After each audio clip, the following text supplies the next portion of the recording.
didn't see an order, so. Your name, please, sir? Pete Rouse, I signed up. I'll try to speak. I respect everybody's views here because this is America. We have a right to voice our opinion. I'm going to give some perspective because I probably won't live at Arrowhead Air Park if it got approved anyway. Because, quite honestly, I'm a working guy. I just did a career change. What I can give you, for the gentleman before, some background. I worked for the FAA for 21 years in aviation safety. I have flown everything from a simple light plane to currently, I retired as an aerospace engineer for 35 years and I fly airliners. So I have some experience in aviation. I also lived on an air park and I want to bring some perspective to maybe address some of the concerns that I hear the people bringing forward. Legitimate concerns, but a lot of this is based on projections of worst case scenarios. And I understand that. That's human nature. What's the worst thing that can happen? It doesn't sound like a good idea. Okay? The average airplane in the US, we had to do this for safety impact studies.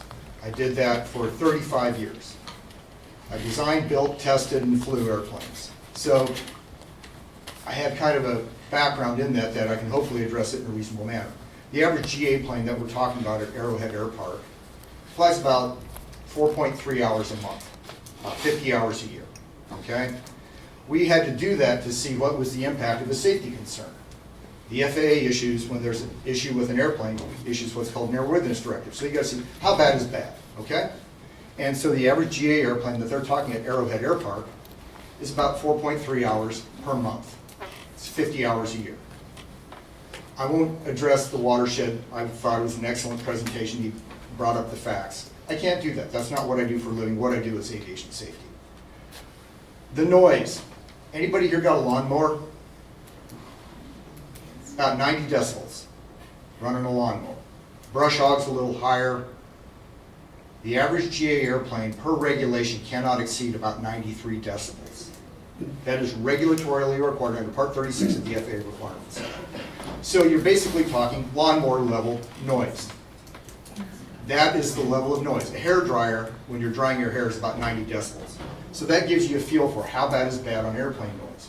The reason I say that is because a 3,000-foot runway, you're not going to get jets, you're not going to get heavy twins there, because physically they won't be able to operate there. The 3,000-foot runway is suited more to light singles. I owned a light twin for about 12 years. And you can look at my numbers, and that's fine. If you disagree with them, that's okay. The simple fact is there's something called accelerated stop on a twin. It means if I lose an engine, can I get it stopped? It's right at about 3,200 feet. So if you got a 3,000-foot runway and you have a problem, you don't want to operate off that. That's just practical airmanship, okay? 40 feet wide runway. I heard that being offered. Landed on 40-foot wide runways. I've landed on 20-foot wide runways.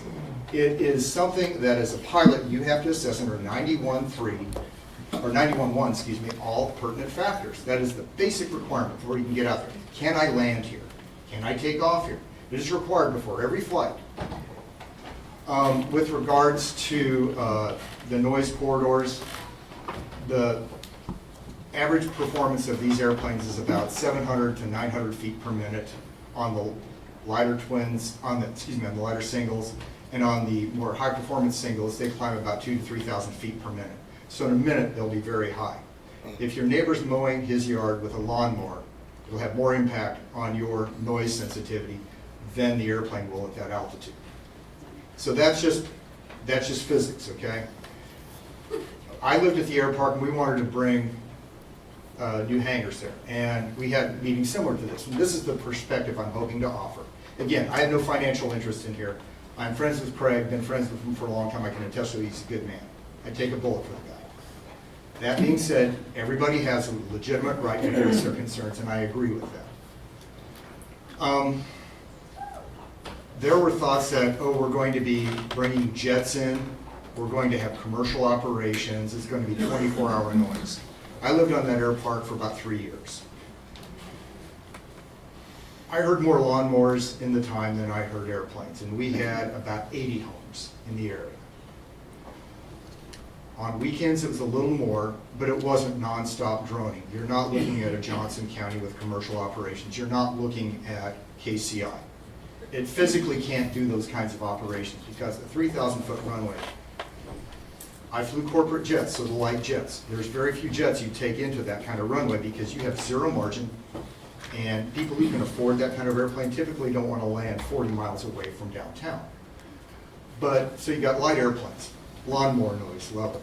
And again, if you doubt my numbers, Part 36 in section, paragraph B, I did this for a living, so forgive me, I'm geeking out a little bit. It says 93 dB. If you look up noise levels, it's hair dryer or lawnmower, okay? I want to give you some perspective. Typically in the US, we kill about 40,000 people a year on the road. We kill 347 in light airplanes. 347. If you look at that, every day we kill a lot more people. So from a safety impact standpoint, fairly low risk for that. Like Craig said, the airplanes we're looking at are probably going to be 5,000 pounds or less. So you're looking at maybe a F-250 level weight. F-250 actually holds more gas. I did those calculations too, and it poses more of a danger if it hits your house because it has more thermal energy than the gas tank. I did that. I had to do that for a study to get perspective. So again, I respect it, but the perspective I can offer from living at an air park for 3 years, my wife is not an aviation fan. I can tell you that right now. But I have grown up around it, but I also have a background in the design, building, test, and operation of that. And I wanted to give some perspective, just basic facts here. That, quite honestly, your threat impact is trivial. You already have airplanes overhead. If they operate in the corridor that they're talking about, it's over what the FAA calls sparsely populated areas. And the requirement under that, under 91-119, is 500 feet from any person, place, or object over rural areas. So they can't get any closer than 500 feet to anything there. That is a regulation. You can't do it. You can be violated for that. You can play You Bet Your Certificate. So that's the perspective from the hazard, the threat offered by this. With regards to the gentleman who said that you don't pay taxes where the airplane is hangared, I have to. My airplane is hangared in Clay County. I live in Platte County. I asked both Platte County and Clay County where I pay taxes. I have a little light single engine airplane. Rather than having a new car, I bought an airplane. This new F-150 is about 70 grand. That's what I paid for my airplane. I financed it, okay? So basically I have a pickup truck with wings. I have to pay taxes in Clay County where my airplane is hangared. So I would respectfully offer to the gentleman that that's not my experience, sir, and I asked both counties, and they said pay in the county where it's hangared. Actually, for me, Clay County is a little cheaper than Platte County, so it worked out nicely. Again, I don't have any handouts. I have no vested interest in that other than my friend is Craig Wilcox, and I wanted to offer some perspective from living in an air park. My neighbor's mowing the lawn. I live in Parkville, and I hear more lawnmowers than I hear airplanes. I heard more lawnmowers than I heard airplanes when I lived in the air park for 3 years. You have legitimate concerns. I respect your concerns, but I wanted to offer some perspective to maybe say, hey, this is kind of what it's like because I live that. Here's the dangers and here are the noise levels because I did that. Here are the airplanes that will go in there because that's what I do for a living. Again, thank you for your time. I do appreciate it. I respect your rights to bring up your concerns because this is America and I support that. Thank you for your time. I have to go. I have this thing called the job I got to get to, so sorry. My name is Eric Awful, and I'm a pilot. I've been wanting to be a pilot since I was 3 years old. I did 22 years of the Air Force. I fought in war, I flew fighters, and then I flew for Southwest, just retired last year. So did 20 years with them. So I've been flying for 50 years. But get this, I'm also a developer. Been a developer for 15 years. I developed something along with Craig, who I asked to join our development after we had been involved with it for about 5 years. At the time, it was something that nobody wanted, nobody liked. They thought it was crazy. We have developed a place called Carriage Houses. I heard somebody mention something about that. Something new to Kansas City that had been tried a couple different places in the nation that was successful. Garage condominiums. And what we developed was not garages. We developed community. We developed an incredible community. So much so that the garages that we sold are worth over 3 to 4 times what they were 15 years ago. That we have a waiting list for people for resales. We're on our last building, they're all sold out. We just now broke ground on it. Why would I tell you that? Because I'm telling you, change is hard, but it's inevitable. Change is inevitable. It doesn't matter if Craig goes away and his group go away, something's still going to happen to that property. And you may not like that. I may not like that. So the question is, what is the change that's acceptable that will help us? First of all, it was very important to us at Carriage Houses to create and develop community. And we did not come in to change the community. We came in to join the community. And that's what Craig is trying to do. And yes, we're pilots, so we think we know everything. And we apologize for that. That's just part of our nature.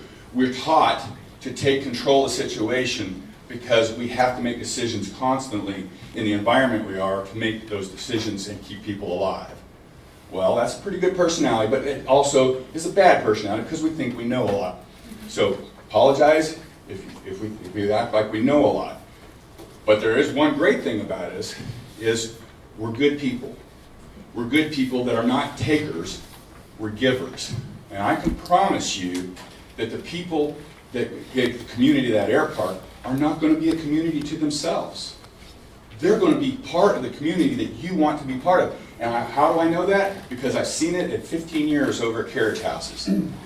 Carriage Houses has an incredible community. In fact, we call it Kansas City's Garage Community. And we want to talk about the people that are there. They're the same kind of people that will be at this air park. They're not just people of means. They are people of heart.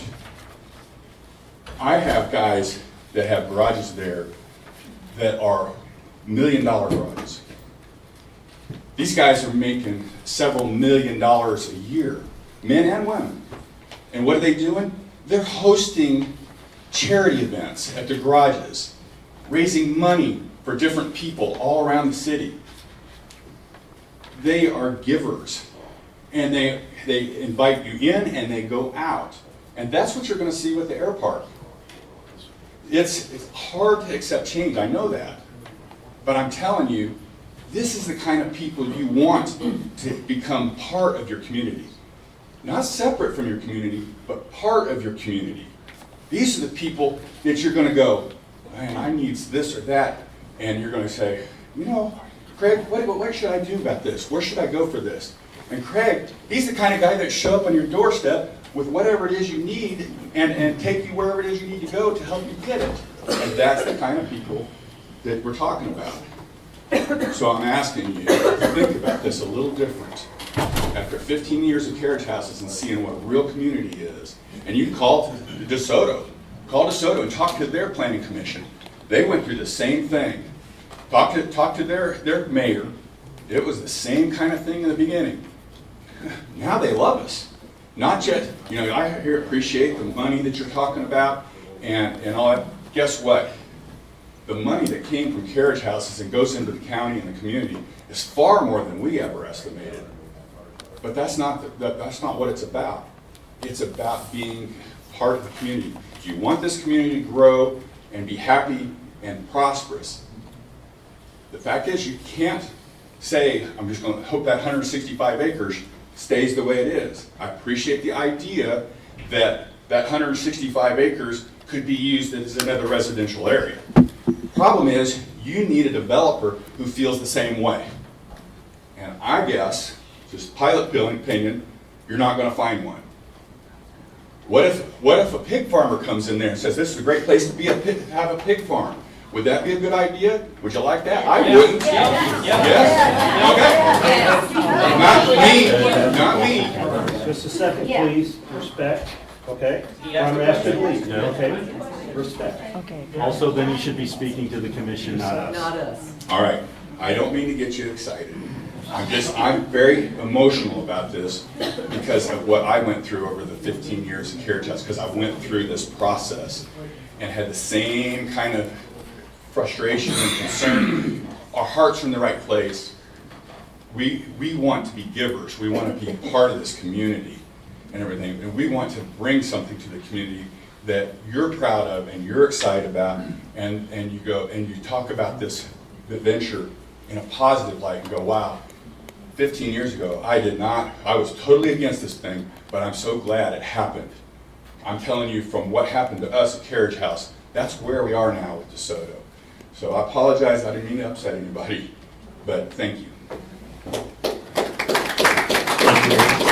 There was a young lady that came up here earlier. She was at the board meeting down there at last 11 o'clock. She had to go to school, but she's here today with her mother, so I'm gonna let her take front of the line. So being 6 years old, she gets that option.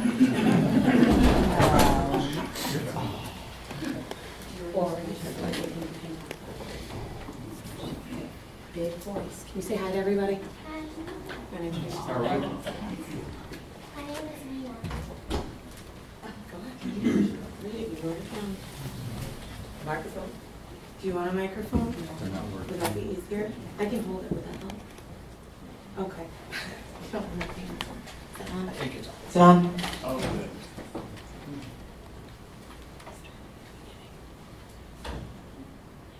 Yeah, you can do it. You wrote it. You gotta read it out loud though. I have lived here my whole life.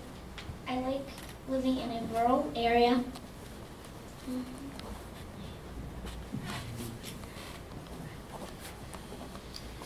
I like to ride my horse Agape.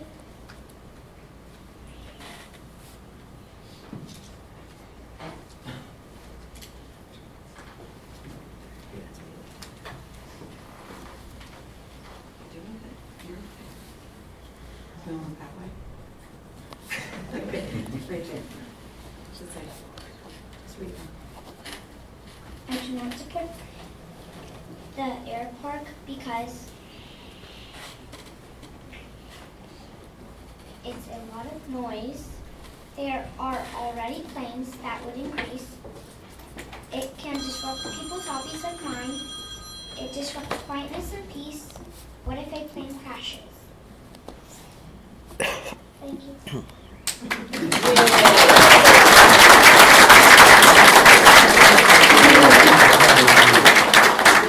Good job. Great job. Probably the best thing we've heard all day. Both sides. I was gonna say, how do you follow that? She did bring up a good point. I don't recall what her name was, but, so, I don't have a schematic, so I'm gonna use theirs. My name is Jason Walker. I live at 20221 South Prospect. If you guys don't know where that is, it's right here. That is the closest residence to this entire air park and the development and the runway. I want to point out a few things that I thought were a little bit irresponsible by a couple of the previous speakers, speaking about things that they don't know about and they say they do. So one, when you say that your neighbor's lawnmower will bother you more than my plane will, that's false. Because you know nothing about our community. I can't even hear my neighbor's lawnmower. You guys know nothing about the community you're moving into. We moved to the community because we like quiet. Because we were coming out of town having lots of hustle and bustle, and that's where we want to be.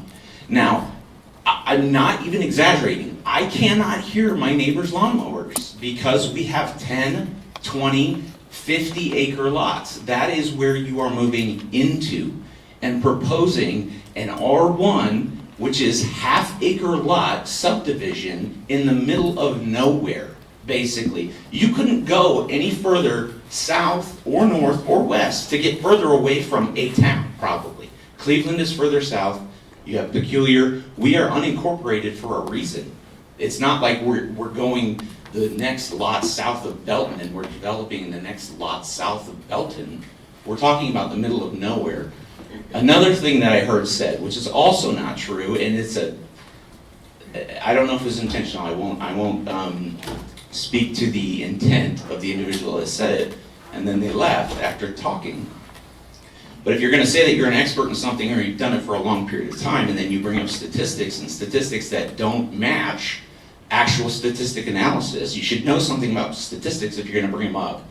I have a master's degree in science and engineering, so I'm speaking a little bit in that regard, that I've taken many statistics classes, and when you say that it is less risky to fly a small airplane because you have less accidents, and you're talking about car travel, you have to talk about quantity and density of the travel. You can't just say, well, we flew 5 planes today and nobody crashed, so it was totally safe. And we drove 50,000 cars today and we had a crash. That's not statistics. What that is manipulating what's true to try and make people feel better about it. The truth is that small plane crashes are frequent in terms of their density of flight. They happen often. We've heard over the last 4 years of dealing with this that small airports like Johnson County and stuff have had multiple crashes with small airplanes. It's not like we're making it up and it's this fantastical thing that never happens. And I also want to go back here. Normally I do not give serious talks, so I talk in front of people. They're usually very light and jesty, so I try not to be jesty at this, but I'm right here. Guys, I actually want to bring up something somebody said, because I thought it was different than this, but can't be within 500 feet of anything. Who said that? That was the guy that was the expert on it? That's funny, because my house is less than 500 feet from the runway. If that's true, it's in violation of that. My house, my front door is less than 375 feet from the end of that runway. If there is an amateur pilot who doesn't know what they're doing and they get a crosswind, they could be through my front door. That's a legitimate concern at my house. Is my insurance gonna go up? Do I have to pay insurance because now I have to have airplane insurance on my house? I don't know the answer to that yet. Somebody brought up property values. If you look up property values and you look at it on the big scale of things with regard to, developer talk, you'll get, well, if you put in an airport or an air park or whatever it is, you'll get this commercial influx, but then you always have everything that's residential related always negative. Okay, so this huge commercial influx that we're going to have. By the way, this is not commercial. So if you didn't pick up on that, what I was saying, there is no benefit when you look at big picture studies to non-commercial developments in terms of property value. All things related to property value when it comes to residential are negative. They will be negative because it's related to noise and proximity. And it's usually in the studies that I was looking at, around 70 decibels. Our gentleman who knows a lot about aircraft says that these are going to be minimum 90 decibels, which is what I found in looking at this as well, somewhere between anywhere from 70 to 100 decibels. By the way, that's what it's going to be. It's not like this is dissipating from my house. That's what it's going to be at my house, because I'm at it. So looking at that, when they were looking at studies on how this affects negatively property values, our property values are going to go down by a minimum. Well, I don't want to say the percents, but it's not good. It's not good. And I'm the one particularly that is going to be most effective property value wise. You can ask anyone, you don't even have to know them. Just go up to them and say, hey, I'm going to put an air park next to your house, and it's going to be within 500 feet. Do you still want to live there? And do you think you could sell your house now? The answer to both, I've done this for 4 years without telling people what I'm asking and why I'm asking them. The answer is always no. And always, I don't think I'll be able to sell my house. So from those perspectives, I want to make the commission aware of what my concerns are. I think I'm going to be greatly negatively affected by this development if it goes through. I already talked through the noise thing. I think I hit that far enough, and we've been here long enough. So there's things that my wife, who also lives at the same address, is going to talk to me. We have a good relationship. Although I'm going to be honest, this development, since it started, has tested our marriage. In all seriousness. Thank you, Jason.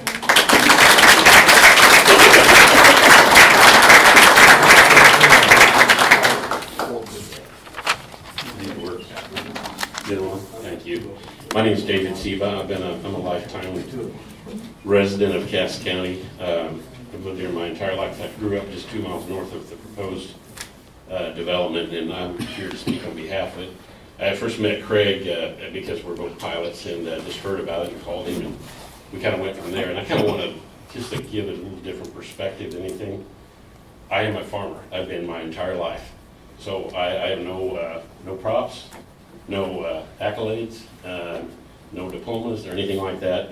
I've just watched my brother and I had a farming operation in 3 counties in Missouri and 2 counties in Kansas along the state line there, but we spent most of our lives in our base operation was in Cass County there on the western side there, about around Cleveland.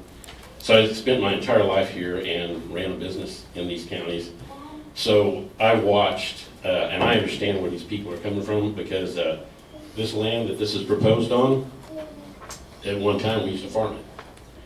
We used to farm where Creekmore is, which is the development there in Raymore, north of that. So I worked with all these developers as these things developed. That we farmed 1,100 acres of farm ground. It all went away. It's all in houses now. Longview Properties, we farmed it there when the college was still in trailer houses. So that gives you some perspective. My grandparents leased a farm and grew up a little dairy farm that was where the lake at Loch Void is. So you can see what I've watched happen. We're now the Owen Good Ranch. We farmed about 400 acres there for a few years, and that's all been developed now. And as you can see, if you drive down 49, what's going on there. So I've watched all this happen. We actually farmed the land where the NSA building is, off the end of the runway of Richards-Gebauer. So we watched all that happen, and I see it all happen, and I continue to see it happen. So it will happen. That's kind of my perspective, is what is it do you want to be there? And we farmed in Miami County and Johnson County, so we worked with Rod Rock, some over there in Kansas. They're right up against the state line there, west of Sneads. And in that area, they're right against the state line. So we're seeing all that development come in. This corridor, like you're talking about here, where the proposed air park is kind of a little bit of an undeveloped area over there on the western side of the county. There's quite a few large tracts over there. So my concern is that we're kind of a target-rich area for huge development. The NSA, from what I can find out, the existing NSA building where it sits there between Holmes and 150, from what I can find out, employs 7,000 people. They're building the next phase to the east between there and 49. They say it's going to employ 6,000 people. I don't know where those people are going to go. So I'm looking at seeing, well, what are we going to see? Apartment buildings like Raymore and Belton are just covered with huge apartment buildings. Are we going to see that, or are we going to see the 49 corridor? Because once Raymore made the deal with Van Tile over there on the 71, that it's almost a peculiar now. It's all warehouses. So I'm looking at the western side of my place I call home. Is what is it going to end up happening to it? Something will happen to it. So I'm just suggesting that I think Craig gives us a little bit of a way out here with this, because it's a development and it's a neighborhood. Also, too, the reason I said is I met Craig. I'm a pilot. I'm in partners with a gentleman on a small aircraft in an air park over in Kansas, and it's called Childs. It has 9 houses on each side of the runway, houses hangers, so kind of what he's proposed, nothing this nice. It's a grass strip. On the north end, we have a high line, which I don't know why the guy put it there. So when you climb out, you have to climb out pretty fast. Underneath that high line, there is a horse stable. On the south end, it's a cattle pasture, and there's cattle there. His corrals and all that are right there, so we take off right over the end of that. And just from the standpoint of safety, someone mentioned, well, My concern is there's no extra area on the runway. Over there at that airport, it goes right to the edge of the property. It goes right out the edge of the road. That's just simply in case something did happen. I started flying out of there in '86 when I got my license, and there has been no incidents, no accidents, no running off the runway of any kind that I'm aware of. So that's kind of my experience. But like I said, what I'm seeing is this might be an opportunity to set the stage for neighborhoods in that area versus apartment buildings. There's not going to be a pig farm there. I'm a farmer. People don't like dirt. They don't like animals unless they're Bambi and the horse in the backyard, you know, which is great. But you know, there's not going to be a pig farm there. That's not going to be an issue. But there could end up being just very, very dense properties there because of the location. And what happens is the land becomes so expensive, it'll get bought up, whether it's by a warehouse or somebody, because of the location. I mean, it's just real estate and location, period. So I guess my concern is, and again, I'm for it. When I saw it, I thought this could set the tone for some really nice development in that area that will be neighborhoods. They're truly going to be a neighborhood. It's not going to be an airport. I bet you there's 2 flights out of that air park over there. Again, they're all residents, they're all occupied. These kinds of parks, generally, they're like what the garages he was talking about. They're classic cars. A lot of these guys fly airplanes. They just do it for fun. They're not going to fly when the weather's bad or anything like that. They're generally higher valued airplanes. Again, I don't have stats. I'm just seeing what goes on over there and see what happens and how people literally have become part of the community, as they said. They talk a lot about that. The other thing is pilots don't want to get in trouble. You lose your license driving, you can get it back. You lose your license flying, you can't get it back. So we're all about operating within whatever the parameters are. And the other thing is safety. I mean, you can't pull over and inject the oil. So we just get that pounded into our heads from the very first time we get in an airplane till we get our ticket and on. It's just really all about safety. I understand the concerns. I just also know what the aviation community is like. And again, I don't have stats or anything like that. I just feel like that this development will help, as Loch Lloyd did. I mean, it really kind of helps set the stage for that. This will be that type of development. So I just want to speak out in favor of it and just give a different perspective because I will say this cautiously. As a farmer, and I've watched thousands of acres go away to development, I didn't like it when you guys came either. So I understand what it's like to do change, but we're seeing this area develop whether we like it or not. I mean, it's incredible. I was with Mr. Mollendorf last week and he said, there's somebody at my window all the time, changing properties, paying taxes, all the time. And he said, it's what's happening. So again, I just wanted to give a little bit of different perspective. I don't have any, like I said, have any accolades or any proof of anything. It's just my thoughts of a lifelong resident and what I see go on over that side of the county and what I can see happening. So I appreciate your time. And I don't know how much money you guys make, but it's not enough. And I need to go to work. Thank you.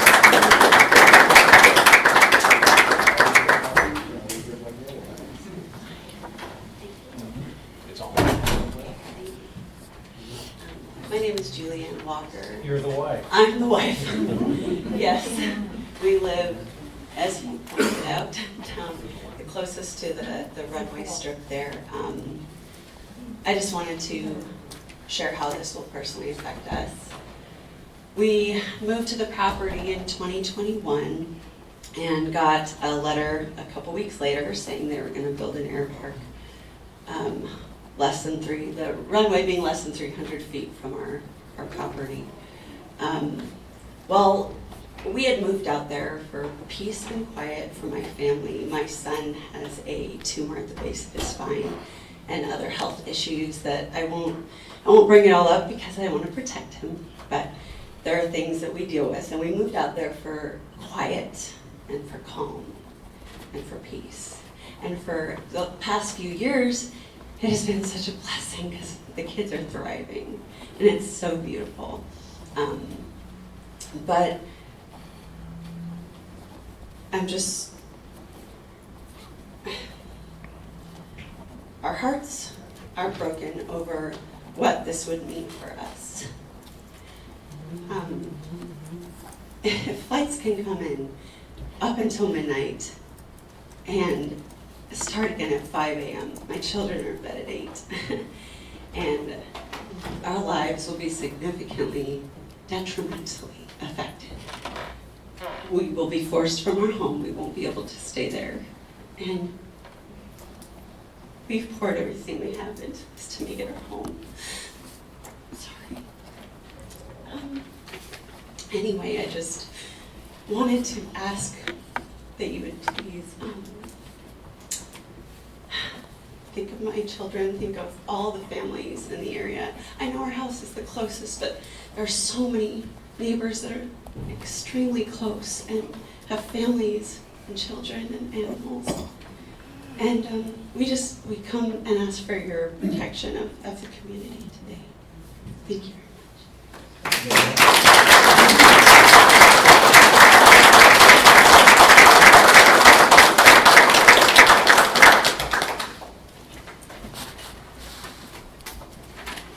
I'm Peggy Bruce. We've met a time or two. I'm really glad to be here, and thank you all for being here, and thank you for sticking with us and hearing it all out, because some good points are being made today. I live on 195th Street, just north of the Air Park. I've lived there for 37 years, even though I'm still 29 years old. And I plan to live there 37 more. I've raised our kids there, had a wonderful family life. And like my neighbors, I have put down roots. We all care deeply about this countryside. And for the last few years, our neighborhood group has been diligently coming to these meetings to express our opposition to the proposed air park. So we're obviously dedicated. Why is that? Because we see it as a total and absolute misfit for this area of Cass County. A lot of people here talk about development is coming, and I understand that. We are not against development. But any new development needs to be much more in keeping with the zoning, the land use, the noise of the property around it. And this proposal totally disregards those requirements. You know, since we've started this process, these approvals, 3 words have stuck in my mind: risk, accountability, and burden. Risk, accountability, burden. Let's talk about risk first. Lots of potential risk. Airplane crashes, whether it's due to wildlife, and we've talked about Spring Lake. I want to show you pictures I have personally taken from my property. You can see the water tower there. The air park is right there. I'm bringing one. Big flocks of birds, all the time flying over this property. Between Spring Lake, my ponds to the south, they are there. Bird strikes are a reality, not just a hypothetical. How about human error? We're going to hear more about this, but the runway is crammed in here. That's the only place it'll fit. It's crosswise to the prevailing winds. That puts pilots at risk more than usual just to take off and land because of that runway. And then we've got other people in the area. There are parasailers who live nearby, the military helicopters that come through. There's a lot of air traffic already there. Plus people that just don't want to follow the rules. Pilots that just want to go up and have some fun. A serious accident is just waiting to happen and will occur. Another risk, pollution. I'm surprised no one has talked about this yet. We're going to have lead and other particulate matter raining down out of the sky on top of our homes. We've seen and heard about all the kids that live out in this area because it's a great place to raise a family. We are all going to have a major health impact from those lead particulates. And in fact, planes like these use leaded fuel. They won't use unleaded fuel for years, decades to come. And in the meantime, we are all exposed to those chemicals with no way of avoiding them. Fire is a great risk. Not an ordinary house fire or a grass fire, but fires with jet fuel, chemicals, and noxious fumes. Our local fire departments will certainly do their best, but they're not trained today. Annual training to me sure doesn't sound like enough, or the experience to really be able to handle these kind of fires, and that puts us even at more risk. Second, accountability. There is none. There is no accountability. And the air park has been able to exploit a loophole in the laws because the state of Missouri says we don't have any jurisdiction over air parks. The FAA says, I don't care what happens on the ground, I only care what happens up in the air. That leaves a huge hole with no accountability. They both said, that's not my job. So, you know who's accountable? The homeowners association of this neighborhood. This isn't like going to your HOA to ask for paint color on your house. We're talking about safety regulations for airplanes, hundreds of airplanes coming in and out of this place. And there is no larger entity, no control tower, no professional oversight, no procedures enforced, no accountability. Here's two recent pictures of planes from air park pilots flying over my property. Now, in their presentation, they talk about no low passes, and we're gonna be really quiet and not bother anybody. The plane you're seeing pictured here was 200 feet off the ground. Scared my horses to death. Ran them into the fence, basically. That's an air park pilot having fun, flying low because he can, because there's no accountability. The other one was taken just a couple of weeks ago. That's a formation of 7 planes flying over. Think of the noise. Think of the noise at that low level. Think of the noise of 7 planes flying in formation over my property. This is what we have to look forward to when they have no accountability and we have no recourse. No accountability, no recourse. It seems like throughout these last few years, the air park promoters really say whatever's convenient in the moment to get to the next step in the approval process. It's been a continual drumbeat of, hey, we'll be able to share more on that after you approve this stage, which is why we hired an engineer and attorney, because we don't know how to analyze all of that information. We just know that they're putting all this paper out here that looks really official. Come to find out, it's incomplete, it's deficient, it's not compliant. That changes everything. They've not had to prove much themselves, let alone how they'd really be a true asset to the neighborhood. When you live in a gated community that nobody can get into, that's not exactly being part of the neighborhood. That's your own little enclave in the middle of everything else. At the same time, we've had to take on the financial burden and the uncounted hours just to defend our homes and way of life. But it's been worth it. It's been a period of great personal growth and community. Let's talk about finally 3, burden. Since the air park promoters aren't held accountable, the burden then falls on the rest of us. The hardworking, tax-paying, voting constituents of Cass County. We should not have to bear the burden for someone else's intrusive hobby, like flying airplanes. Their hobby should not be allowed to infringe so heavily on our community rights. We're the ones to bear the negative burden of the noise impacts from planes flying overhead. You know, a rural area, noise decibel level is usually 30 to 40. A bird call, for example, is 44 decibels. A single engine airplane, one single engine airplane flying at 1,000 feet above the ground is 88 decibels, okay? When it's flying over and going on its way, that's no big deal. But when they're concentrated and they're landing and taking off and they're not up at 1,000 feet, that is what becomes more than just annoyance, but a health hazard. Anything over 70 decibels is considered a health hazard. Blood pressure, heart rate, stress, hormones. And nighttime noise, as Julie talks about her kids being asleep, is especially harmful due to the extreme quiet when most of us are asleep. But air park pilots are going to be allowed to take off as early as 5 a.m., land as late as midnight. But you know what? That's just talk, and talk is cheap. Who's going to enforce that policy? If I hear planes flying in at 2 a.m., what can I do about that? There is no accountability and no recourse. We're the ones to bear the burden of the decreased property values, as you heard our realtor talk about.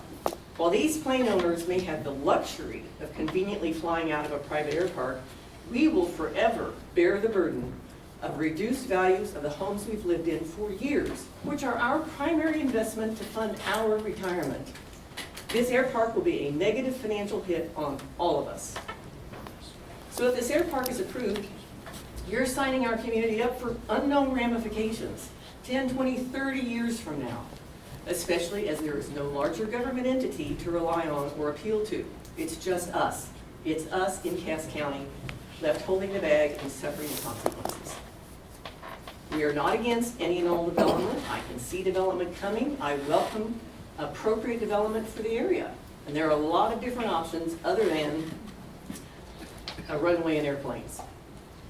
So, I feel very strongly this air park is unreasonable. It's a total misfit for this part of Cass County. When you think about risk, accountability, and burden, I hope and pray you will take those 3 words to heart and vote to defeat this proposal. Thank you all.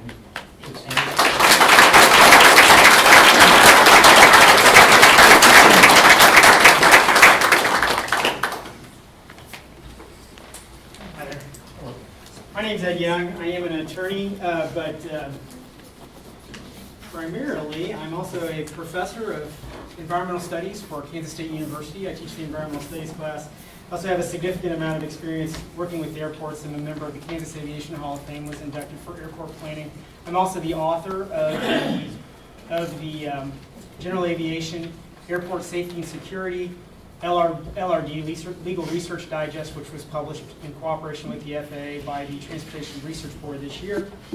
We first became involved in this issue when we received a wildlife study that was commissioned that was irregular. It was not anything that we'd ever seen before, and the interesting part was that the person drew some conclusions of law and was a wildlife biologist, and so I want to address that just real quickly. I think it'll be presented at some point later.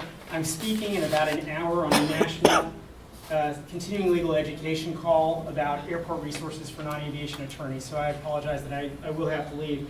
But I wanted to give you the perspective on the wildlife study part first, talk just a little bit about how the decibel levels are measured and some of the things that the gentleman from the FAA spoke about, but maybe left up in the air, as it were, as he ran out the door. And then also about the fire training and whether or not it's required or not. One of the biggest issues that we have when we deal with issues surrounding airports is that there is an unusual regulatory environment. And it was created because in the 1930s, when we started to think that we needed to regulate airports, there was not a clear way that airports were regulated. In Europe, they're all regulated by the national government. In the United States, we decided that states' rights was more important, and so each of the individual states had the opportunity to establish their own rules and regulations. During the Depression, the FAA developed a system where they would create contracts with airports to establish what would be grant assurances. So in other words, you sign up with the FAA, you have to meet certain criteria, and then those criteria dictate how your airport works. So what ends up happening is that it looks like there's a lot of regulation out there that doesn't necessarily apply. One of those things that came up was the fire training. There is no required fire training for any airport that is not certificated. Which airports are certificated? Only the largest airports, the 500 largest airports are certificated. That's Kansas City International or anybody who receives scheduled traffic. So that part is, so there are municipalities that will engage with the states to do fire training on aircraft. It's not nearly as critical on a light aircraft to get the correct fire training because you're not dealing with the tanks and you're not using foam and you're not doing those things. So there is training that's available, it's simply not mandated. In terms of the wildlife study, the wildlife biologist who did the study started out almost from the beginning saying that these are the guidelines that are for certificated airports. And as I just said, certificated airports is a very small number. And then when we're talking about things like the noise contours that happen in an airport like Lee Summit is a B2 airport. A B2 airport receives larger aircraft. If you've gone up there, Taylor Swift's plane lands there. It is a much different environment than when you're talking about light aircraft. And the light aircraft are defined, as the gentleman from the FAA said, under Part 36, and then they're defined again under Appendix C. And within Appendix C, it talks about each of the individual airplanes and the effect on noise. And you'll note that 90 decibels is the maximum that you can be certificated under Part 36. The Beach Bonanza, the Baron, the SR-22, which is the most sold aircraft right now, the Cessna 172, the Cessna 152 range from 56 decibels to 67 decibels. And so in other words, the decibel level, what HUD establishes is the decibel level for a region that you're going to have housing in is 65 decibels. And then that's calculated on a day-night level. And as is demonstrated in the report, there's actually a railroad track that's not terribly far away from there, where there's been some statistical analysis done. And this is the rail noise map that occurs right next to the park, so you don't have to get very far away from there, and you're going to have noise impacts. One of the other things that, in terms of the noise, is that there are a variety of communities that have, for instance, Equine Estates in Ocala, Florida, has a huge equestrian facility that is cohabitating with the air park. An air park is basically just a community that has an additional feature that happens to be an airport. And I think that the final point that I want to make is that you don't really understand how it's going to impact a community until it actually is there. I think that's actually been said a couple of times. Most of the air parks that we represent, most of the air parks around this region, have a relatively low frequency of flight. As it happens, I was one of the consultants. I worked for an engineering firm at the time as a planner. We did the Kansas City area master plan for aviation. And so we looked at every airport in this region. We looked at the accident rates. We looked at absolutely everything to do with the airports in this region.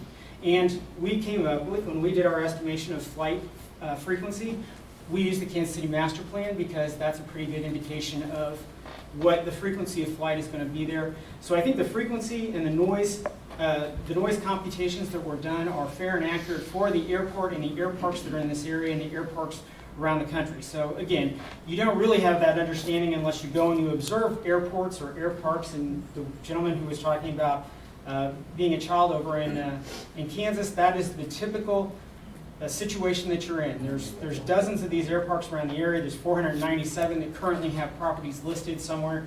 One of the air parks that I represent in Alpine Air Park in Idaho, the minimum sales of a house there is well north of $2.5 million. They become a community in and of themselves and how the community will develop. And so you have to put in place, the air park has put in place rules and regulations for how they are going to monitor that. And that's how you establish those systems for air parks. Thank you, Ed.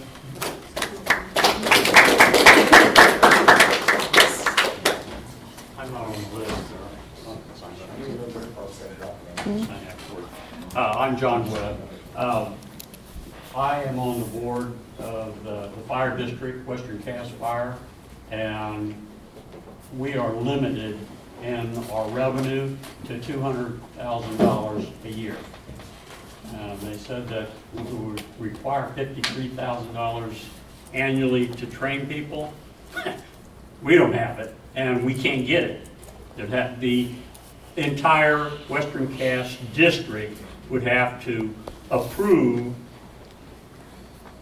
to raise their rates, and they have not been inclined to do that. So the Western Cass Fire would not be able to meet the requirements that they're talking about.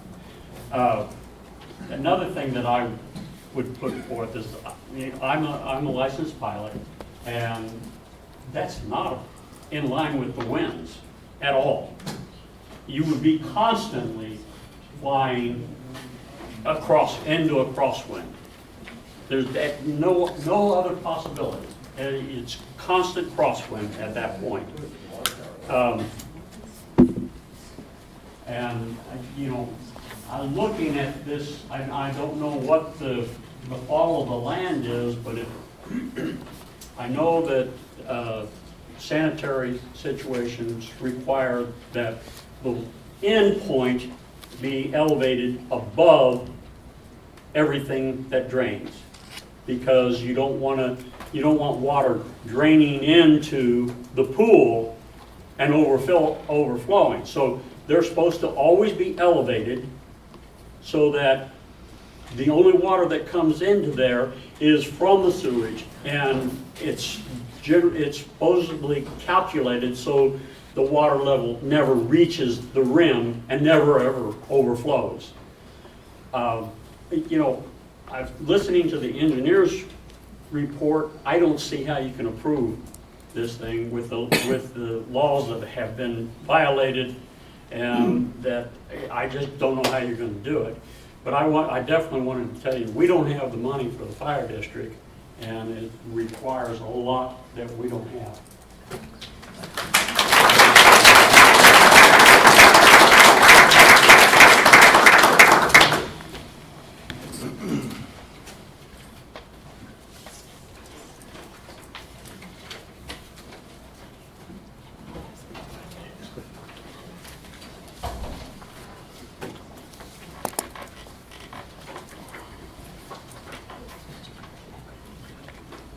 I will be very brief. I'm Rochelle Worrell. My husband, Daryl Smith, and I hired Dr. Restafusco to do this report.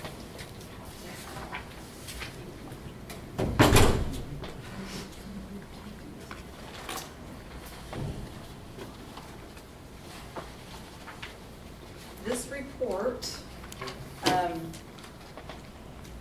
was done because my husband and I would wake up in the morning and we'd see maybe 1,000 migratory geese on Spring Lake, which we have since moved from. We split our property and moved next door. So now I'm 2,500 feet from the end of the runway.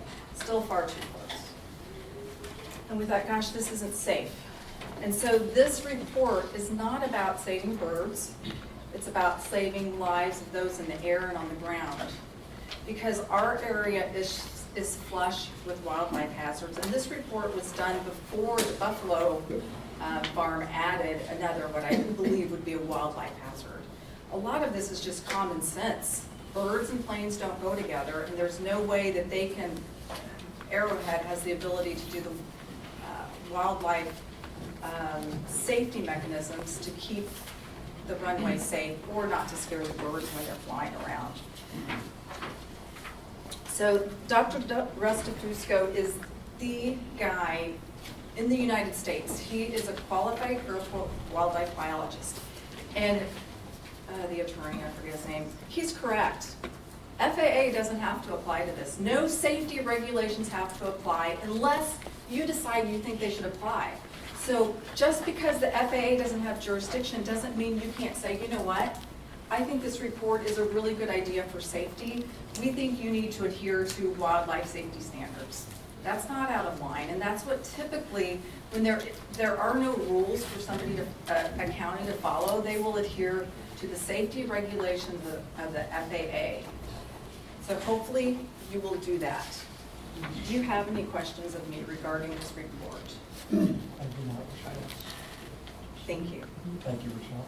And I'm sorry, I'm not done. And I would also say this is a red flag, right? This is a red flag. And we know when you see a red flag, it means stop. And then Tom's report, I will tell you, Tom's report was beautiful. Lots of red flags there. And you combine these together, and sometimes 2 + 2 isn't 4. Sometimes it's the perfect storm that's headed our way, your way. Let's see here.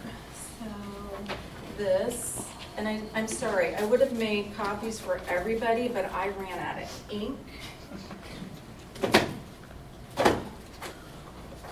So this is a petition that we circulated as a neighborhood. It can be somebody's nighttime reading, the comments. So there's about 361 signatures. They say 42 are not verified because you had to click on a second email, and a lot of people didn't do it, including Vanessa. So I know there's a lot of people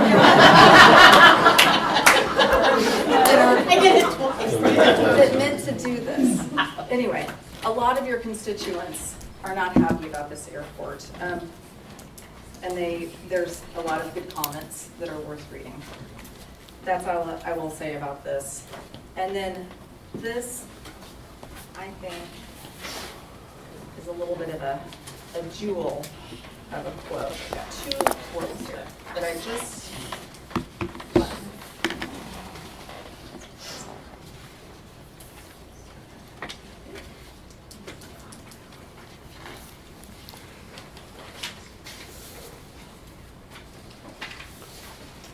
Got the pink one, I'm not sure if it's there.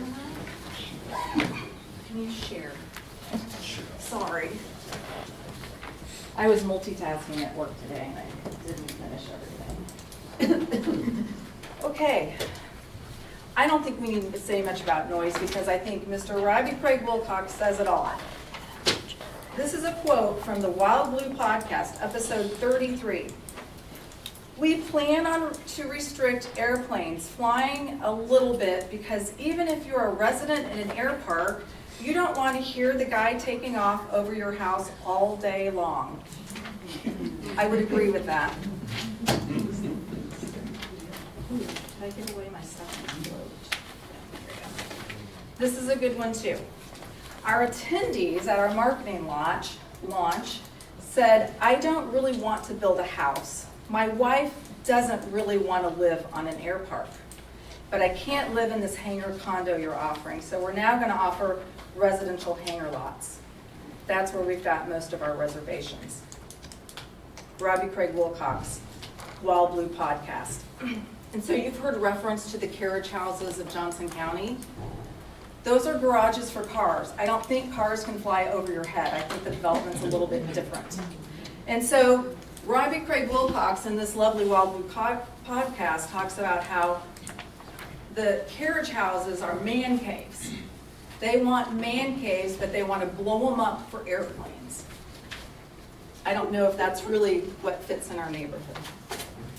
Finally, I would like to say we've spent a lot of money, okay? A lot of our own money. This report, this was $8,000, $9,000. We have Tom's work. We had attorney's fees. And then when I understand what Tom's report is, and I'm a lawyer, okay? I don't practice law anymore. I own a retail store in Overland Park, Kansas. And when I've read some of the codes, I quite frankly don't understand them. You need to have some technical abilities to understand some of your codes. I don't know what stream buffers are. I just learned from Tom. Never heard of them. And so it's okay when you get a submission in and you don't understand how it applies, does it fit your requirements? But it's inexcusable that you haven't hired the people to do the review that's necessary under the law. You have passed that cost, not only financial, tens of thousands of dollars at this point, but emotional. You've passed that on to us. And quite frankly, that was wrong, and we're hoping that you rectify that today. Please say no to Arrowhead and don't make us keep fighting and paying money to do the job that this county should be doing. Thank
Hi.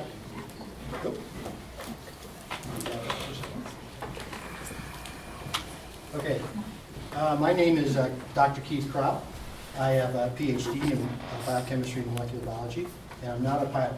So I put together this presentation based upon information that I could gather from friends who are pilots and understand the situation. My role has always been to analyze data, see what the data shows, and try to come up with reasonable explanations as to. Louder. Okay, louder? Can't hear you. Okay. To how to go about doing a particular process. I'm going to start out with just an executive summary of why you should deny the air park's permit. The first one is misaligned runway orientation that would increase aviation risk. Now, we've heard a couple people talk about that, and I'm going to try to show some information on that. The second one is a premature and non-compliant FAA activation of the air park. This is one I think is very critical to understanding what exactly happened in the process of getting this air park approval. Lack of transparent developer communication. This is another one that I want to cover real quickly. It's really going to cover stuff around this high density bird migration area, which you've heard a couple people talk about already today. The final thing is just talk about some of the legal liabilities to the county. So first off, let's talk about runway orientation and risk of aircraft. Okay, FAA kind of recommends that wind should justify the orientation. That's usually done by what's called a wind-rose diagram. We have yet to see any sort of wind-rose diagram from the developers. When I brought this up in one of the other meetings, one of the planning board meetings, he said that they followed safety, and that's all he gave us. So following safety and following data and wind information are, I think, two different things. One thing to keep in mind here is the NTSB talks about wind as a primary cause of about 2,800 accidents over the past 11 years or so. So the takeoff, mainly in takeoff and landing, so the wind direction and how you take off is going to be very important in how this is set up. Another thing I want to talk about here is the maximum crosswind component. Usually pilots would say it's about 20% of the clear stall speed of an aircraft. So for this kind of aircraft that they're using, if the wind speed is upwards of 15 to 20 knots or 17 to 23 miles an hour, the planes will start to have issues. And for some reason, my slides are having issues on this setup. Okay, so when I'm talking to some of my pilot friends, they said a lot of the airports in and around the Midwest have the runways oriented north-south. So I decided, let's start with that and look at the data and see what the data shows. And if we start with Arrowhead Air Park, designated MU46, that's their location ID. This is going to become very important in the next section of my talk. The runways are 1533, and a graphical representation of that is basically going from northwest to southeast. So that's orientation. Robinson Airport, which is just a mile away, is MU26. The runways are 826 and is oriented in a different direction. I have this set up here so you can kind of see where Arrowhead Air Park is and where Robinson's Air Park is, how close they are to each other. Now the one thing I want to point out about this picture was taken off of what's called the ADIP, which is the Airport Data Information Portal. It's run by the FAA. So this will become very important in a second as well. Then I just picked a bunch of other little airports as we move out away from Arrowhead Air Park. And if you look at the orientation of these runways, they are running all basically north-south. So both Arrowhead Air Park and Robinson's Airport seem to be outliers in this scenario. And right now, we don't have any data to support the orientation of that runway. The data that you need to support that orientation is what's called a wind-rose diagram. And you can get these from the various airports, or you can take them from the internet. I got this particular one off the USDA website, just as an example, so people can see what they look like. But basically, when you design your runway and you set it up on a piece of property, you orient it according to the historical wind patterns. This wind-rose diagram, like I said, is from Kansas City. It's from the month of July, and basically what it shows is you start from the center of this circle and work your way out. Whichever one of those spokes are the longest, that tells you the direction of the wind, of the prevailing wind. So in this case, the prevailing wind is coming from the south. Now, when you wouldn't want to build your airport based upon this 1 month data. What the FAA usually says is you want to look at a 5 to 10 year windrows diagram to get a feel for what's going on. I went back to most of those airports that I showed in the previous slide and did the windrows diagram for each of those airports. I'm only going to show 2 on the next slide, just for the sake of time. But what you can see here is Johnson County Executive Airport. The runways are 1836, so they're running basically due north-south, and the windrows diagram shows that the wind is mainly coming here from the south, maybe south-southwest. Now, one of the airports that Mr. Wilcox talked about in one of the other presentations that he had given to the planning board, he talked about going to Lawrence Airport because it is in a similar orientation as his, 1533. And when you look at that windrows diagram over a 5-year period, the windrows diagram confirms the runway orientation. So again, you need this data to prove the runway orientation. So far, he's not produced any of that data. And I think that needs to be one of the requirements if you move forward with this, is that they present that data. Now, the one thing I wanted to show here, just so you get a feel for what's going on, the red square here is Arrowhead Air Park. And on January 16th, Mr. Wilcox flew around this airport. And I pointed this out at the last planning board meeting to say, this is a problem because if you remember, as he made his presentation, one of the requirements for the pilots is to not do practice runs over the air park, do not do flyovers, do not do touch and goes. That's essentially what he's doing here. So he's violating his own rule, and his excuse was he's trying to make a video to show that the airplanes do not make a lot of noise. And I don't care what the excuse is, if you have a rule, you can't violate that rule, in my opinion. The other thing I show on this graph, the turquoise box that you see there is what's called the traffic pattern. When a plane comes in to land at the air park, one of the things that they had when they were doing the aeronautical study was to say that Robinson's Airport, which is here, has a certain traffic pattern, and Arrowhead Air Park has a traffic pattern. They were sort of overlapping with each other. So they had to sign an agreement.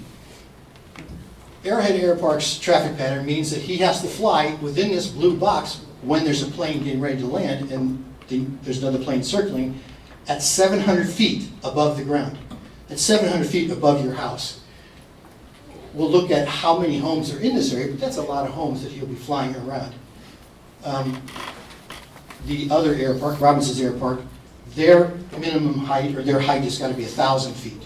They do that so they have a 300-foot separation so the planes don't run into each other as they're trying to land at the air park.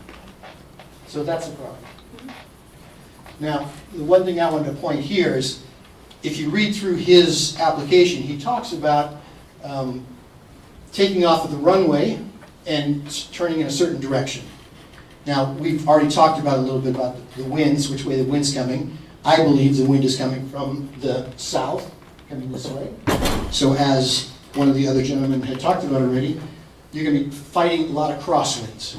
And his instructions in the application says if you're coming off the runway from the south, runway 15, you turn to a heading of 165, which is this blue line.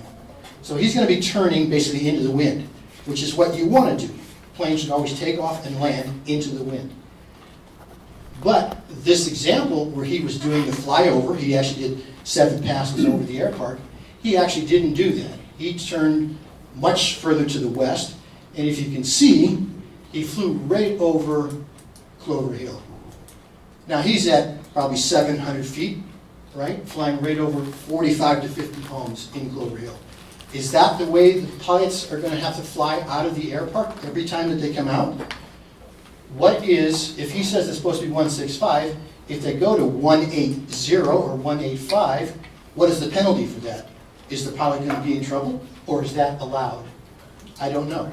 He doesn't explain. He doesn't give enough information for us to understand how these flights are occurring. What you see here, just so everyone understands, I got the arrows pointing, so you can see when he's taking off, these 4 lines are when they're landing. Now, when they're landing, they have to orient themselves about 1 nautical mile out from the runway. That's about where this red dot is here on the map. 1 nautical mile is about just over 6,000 feet. So slightly different than a statutory mile. Anyways, you can see right here in this one from the south, that's Mark Drowan's house. So he's going to use his house basically as a waypoint as he's flying into the air park. If I was Mark, I would be quite upset about that, because every plane that's going to land coming from the south is going to fly directly over his house, or maybe slightly to the east. And that will depend a little bit upon the wind, right? Because the planes, you can't just fly like a road where you're on a road, you fly and drive a certain way. The wind is going to be pushing you around as you're flying out here. If you look at the runway coming from the other way, runway 33, so this is the north side, here's Spring Lake that we keep talking about all the time. He says, and this is where I think he's trying to take into account crosswinds in the discussion. He says when you come off that runway, you want to turn and go 240 to 270. So that means you want to turn due west as you come off that air park. Well, he didn't do that, right? He turned and went back down. Is that allowed or not allowed? I don't know what the rules are. I don't know anything about how we're supposed to regulate that. But in the instructions, in the application, he says, and he actually said it in the discussion that he had here today, if there's a problem with airplane performance, turn radius, or wind, crosswind, don't make that turn because you don't want to be pushed over Spring Lake or over the wedding venue, which sits right there. We want to be able to go straight. So stay basically east of Spring Lake and continue straight. Now, is that a good thing? I don't know. Again, I'm not a pilot, so I don't understand necessarily that aspect of it. But if you go and look at landing, right, here you're at 1 nautical mile at that red star. He's coming in straight down, so he's going to be on the other side of D and coming into the runway. So that's what I want to cover in terms of air. It's a lot of, I think, issues there. The next thing I wanted to cover was the premature activation of the air park, right? And in this case, the developer did not follow the FAA Form 5010-5 registration process. So there is a bunch of forms that you have to go through, and I'll show you that in a second. And here, this is what caught my eye and got me really looking into it. Activation occurred before land was purchased and before the airfield was built. That's not, according to the law, not supposed to happen. So the conclusion is the developer's actions suggest avoidance of oversight and preemptively securing the site against potential competition. Implications are lack of FAA adherence to established procedures endangers safety and violates process integrity. So we've got a lot of issues going on here. So let's look at that checklist. I use the term checklist instead of procedure because he's always said he's a pilot, you follow a checklist. If you don't follow a checklist, it leads to issues in terms of safety. So here is the checklist for registering an airport. It's mainly coming off of this circular, but basically it says your first step is to find the location and purchase the land. And this is supposed to be done in sequential steps, so keep that in mind as well. You obtain the necessary permits and approvals. That's where we are today, trying to come up with the approval to say that he can actually build the air park. Next thing is to notify the FAA of the landing area proposal. At the time that he did this, it was called Nickel Air Park, so keep that in mind as we go through this. FAA will then initiate the aeronautical study. This is the aeronautical study for Nickel Air Park.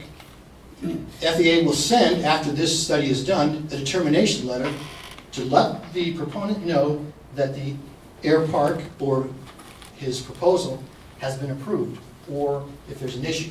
You actually have 3 designations. It's acceptable, acceptable with deviations, or unacceptable. The FAA does not say with those 3 designations that you can or cannot build an airport. All they're telling you is it's acceptable or not acceptable.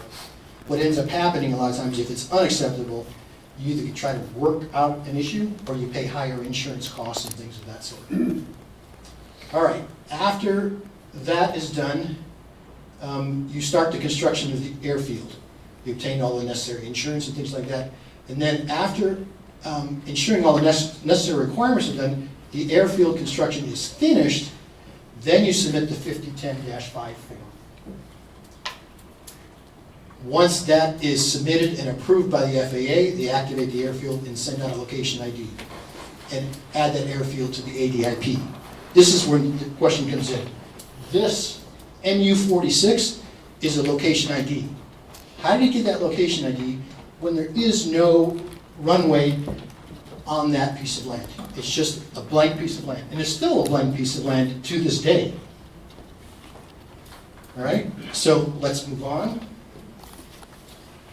This is what happened for this particular application, right? The land was purchased. It was actually in the courthouse on May 4th, 2022. As I said before, this is where we are right now in the process. So from here down, he's already completed everything. It shouldn't even have started yet, but he's already completed it, right? He submitted this as Nickel Air Park in November 23rd, 2021. The aeronautical study was started that same day. Then the FAA finished their study, issued him the determination letter on January 6, 2022. He signed and returned that form on January 6, 2022.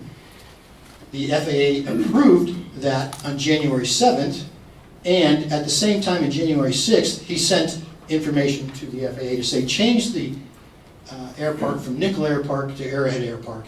So on January 11th, 2022, we have Arrowhead Air Park. So from step 5 to step 9 is supposed to take 1 to 5 years. That 1 to 5 years is the time it takes to build the air park. How did he do it in 1 day? And in fact, if you actually read the email between, let's say, electronic communication between him and the FAA, he did it in less than 5 hours. Now, that is impossible. Now, when I saw that, I said, there's something really wrong here. I called the guys at the FAA. Chris Criswell is the project manager in charge of airport activation. I said, you have an air park activated in Cass County, Missouri, without a runway actually on the piece of land. He told me that was impossible. That never happens. And I said, it did happen. It's right here. He said, send me the information and I'll get back to you in a few days. I sent him the information of MU-46. He could look that up actually on the ADIP and see what's going on. The other interesting thing I should say about this real quick, because I thought it was an interesting note, but I didn't really catch up or sort of receive it until later. When I had this picture made, the guy who actually mounted the picture onto the board, he looked at me and said, what is that? And I said, that's an air park. And he said, that's not what it's supposed to be. It's supposed to look like this. If you have, from ADIP, a designation here of an airport or an air park, there should be a runway. That is not a runway. And that guy was a pilot, and I just thought that was interesting. I didn't pick up on that when he told me that, but that's very important, I think, as well, in this discussion. So let's look right now at the 5010 form. That's the form that's filled out. You can see here, it was changed from Nickel Air Park to Arrowhead Air Park. Here's Mr. Wilcox's signature and the date, 1/6/2022. This form is used by the FAA to record all the information about the airstrip or the runway into the aeronautical charts, and it basically allows pilots to see what's there and if they can land there. We already talked about that a little bit. We heard one of the people talk about before you take off, where you're going to land, you want to know what's there so you have safety involved. This form here, it's hard to see on the overhead, but it says there's a 3,200-foot runway paved. And it actually shows over here, it's cut off. There's 2 airplanes based on that air park, a single-engine plane and a multi-engine plane.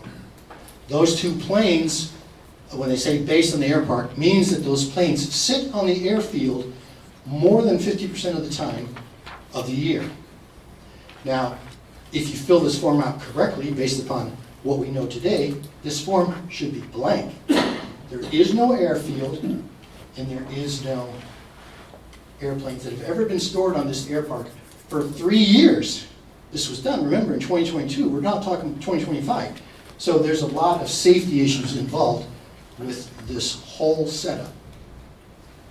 Now, as I talked to the person with the FAA, he got me in contact with the local guy here in Kansas City office. His name is John Koresh. John Koresh called me and said, "What's your problem?" I said, "My problem is you've got an air park on an empty piece of land. You can't have that. You can't have the MU-46 with a blank piece of land." And he said, "Oh, that was my mistake.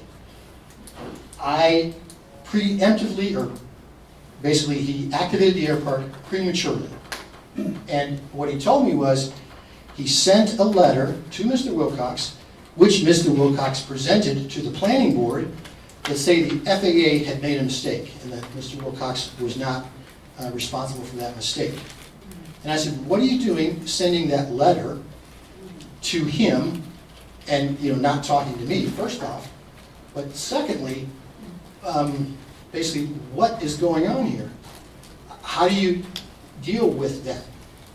And he said, "Well, if you read the letter," I said, "Send me a copy of the letter so I have it before the planning board meeting." This was on March 31st. The planning board meeting was April 1st. "Send me a copy of that letter." I don't have it here, so I'm not going to present it. But in that letter, it states that he and Mr. Wilcox had a verbal agreement to not activate this air park, to not activate this document for 3 years.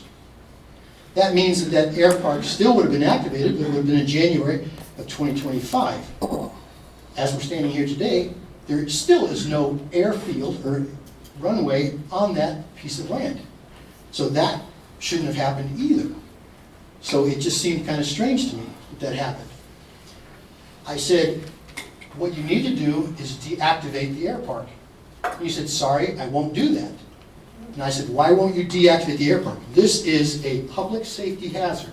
You have an air park that states that there's a 3,200-foot runway that a plane could land on. If a plane goes over there and has to land on a paved runway, there's nothing there. They're going to have to land in the grass." And he said, "Well, it costs too much money to deactivate the air park, and besides, we're waiting on the planning board's decision as to whether or not they're going to vote for this air park." And I said, "What are you doing that? You're a federal agency dealing with public safety issues, and you're waiting on a planning board, a county planning board, that only has the authority to basically give a recommendation to whether or not they allow this air park into place." With that, I said, "I've had enough." I sent a request to the FAA through their hotline and asked for 2 things. I said, "I want the FAA to evaluate what's going on here, do an investigation, and deactivate this air park because it's not supposed to be activated. And number 2, I want to see if what's going on here is there any criminal activity going on."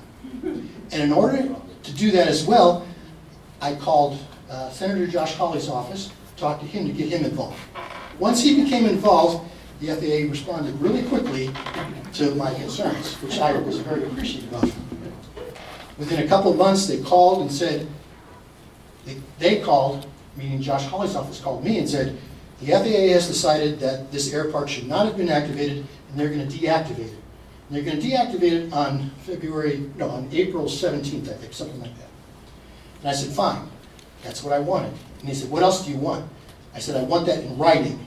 I want to know what you say about why this thing was activated. And I want to to know about the criminal investigation? Is there one going on? They wouldn't answer the second one. They said that the FAA doesn't have to tell me if they're doing a criminal investigation. But the letter that they sent to Senator Josh Hawley is here. Now, what he says in this letter, if you read through it, I'm not going to read it all, but he's basically saying, yeah, here they admit that they did something wrong, and they admit that it was a verbal request to the FAA. That's against protocol. That's not normally done for the FAA. So my question is, why do that? Why did you say to them, activate this air park in 3 years? Why not wait, like the instructions say on the 5010-5 form, until the landing area is fully operational? That means you've built the landing strip and it's operational. I can't answer that question. Maybe Mr. Wilcox can answer that question. I think part of what is going on, and I'm not for sure, happens actually in this other paragraph down here, where it talks about that they're going to not deactivate the air park, because if they deactivate the air park goes away, never be able to be brought up again. But if they inactivate the air park, then as it states here, it allows Mr. Wilcox to finalize the permit with the county while preserving the airspace analysis and continue to protect the airport from competing entities. Now, what does that mean? I can't get any information on the FAA, but does that mean that they're protecting the air park, so they're acting as county commissioners? So if we in the county decide, hey, we want to put up a 100-foot cell tower right next to this airport, they're going to say, no, you can't do that, irrespective of what you three say. I don't know. I don't know if that's what it means. I think the county lawyer should look into that and find out exactly what they mean by that. But that was kind of a surprise to me. They're trying to protect the air park. Now, the other thing I want to talk about, because I talked about communication going on, is here's a communication. There was a local resident was complaining about how the air park was activated. And this is an email coming from John Koresh at the FAA to Mr. Dirk. And he's saying basically that this air park has met all the FAA requirements for activation. No, it did not. The one major requirement that it missed is an airfield or a runway. There is no runway, so it didn't meet the FAA requirements for this air park. Now, the other thing that surprised me is the next email in this email thread is Mr. Wilcox sending an email back to John. Thanks for the heads up, John. Gonna be a rocky road. What's that about? Why is the FAA informing John of issues that the local community has about the air park? Seems kind of iffy to me. I'm not for sure exactly how that communication was occurred, because you don't see him on this email, but you do see him over here. And the subject matter, Arrowhead Air Park MU46 and Arrowhead Air Park MU46 are on the same. So it looks like it's a response to this email. Exactly how that occurred, I don't know. All right, so if we continue on with that same email thread, really what's going on here is Mr. Dirk is complaining about the birds. Now, we've heard about the birds and the birds on Spring Lake. And what Mr. Koresh is telling him, basically, is the owners and the pilots are ultimately responsible for bird awareness and avoidance. Right? So it's the responsibility of the air park or the pilots flying in the air park to do that. The one thing I want to make a note of here, now it does say Mr. Wilcox is blind carbon copying on this email. Why are you blind carbon copying people? Is that allowed? I'd maybe ask the commissioners that. Is the government officials allowed to blind carbon copy people? Because now you have things going on that we as citizens don't know what the government's doing. They're passing off information. My second question is, how many other times has John given Mr. Wilcox information outside of the normal procedures? seemed kind of strange to me. Now, let's just take a quick look so everybody can see. Rochelle, I talked about a little bit, but these are some of the pictures coming from her report. So you can see the number of birds that are sitting here on Spring Lake. Those birds can fly up at any time and be in the way of the airplane. So here is the airstrip, that is Spring Lake. Right in line, basically, with the runway. Those birds could be an issue with takeoff. Now, the final thing that I thought was interesting is here, let's just go back for a second. All right, I want you to look, time's 10:20 or 12:25. Tuesday, February 1st. Here, February 1st, 12:16. So about 10 minutes before he sends the email to Mr. Dirk, he sends an email to Craig Wilcox telling him to add a remark into the airport master record that there is possibility of issues with birds, potential wild waterfowl in the area, as a precaution. And didn't he just tell Mr. Burke that the pilots and the owner is responsible? So now he's giving the owner some information that the rest of us don't know anything about. My question to all that is, part of the process that was going on is, if you go back to the planning board meetings and whatnot, Mr. Koresh is basically saying that he's the one responsible for this early activation, and Mr. Wilcox didn't know anything about it. Right here, on February 1st, you know that Mr. Wilcox knows that the air park's been activated because it's sitting in the ADIP portal. If it's sitting in the ADIP portal, the only way it's sitting in there is if it's activated, if it's been assigned that MU46 number. And never did he ask, how come you activated it early? We need to do something to fix this problem. And it was 3 years. And it wasn't until I saw all this and I complained to the FAA did they pull that information. Now, what's legal and liability risks here? If something goes wrong, who's responsible? I don't know. Is it going to be FAA, developers, pilot, county? The county approval here, based upon what we're looking at, could imply shared responsibilities. So if a lawsuit comes from crashes or bird strikes, who's responsible to pay all that? The recommendation would be is to avoid these legal exposures and basically either require compliance with all the above processes that are going on, or basically disapprove the air park. So here's my recommendations to the county commission. Right? Require FAA compliant registration and review process. Make sure they're doing it right.